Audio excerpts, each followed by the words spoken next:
கடன் எல்லாமே கட்டுக்குள்ளே இருக்கா? எந்த வகையில் மற்ற மாநிலங்களை விட தமிழ்நாடு தனித்துவமாக இருக்கு? தனித்துவமாக தானே இருக்கு. எந்த நாட்டில் நடக்குது? தினந்தோறும் ஒரு சட்ட ரீதியான சிக்கல்கள், பெண் பாலியல் வன்கொடுமைகள். வேற மாநிலங்களுக்கு பிரிட்ஜு கட்டணும்னா தமிழ்நாட்டிலேருந்து மலையை உடைச்சு கொடுப்போம். வேற மாநிலங்களில் குப்பையை கொட்டணும்னா தமிழ்நாட்டில் இடத்த கொடுப்போம்.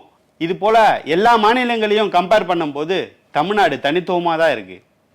கடன்லாம் கட்டுக்குள்ளே இருக்கான்னு கேட்டிங்கன்னா ஆமாம், கட்டுக்குள்ளே தான் இருக்கு. வாங்குற கடனை எப்படி முறையாக செலவு பண்ணுறோன்றது தான் முக்கியம். நான் முதல்வராக பொறுப்பேற்ற அடுத்த நாளே டிஃபெண்டர் கார் வாங்கினேன்.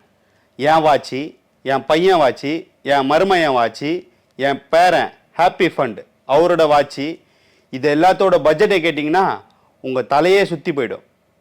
தமிழ்நாட்டோட எதிர்காலத்தை மனசில் வச்சு தான் 9.29 லட்சம் கோடியை கடனில் வச்சுருக்கேன்.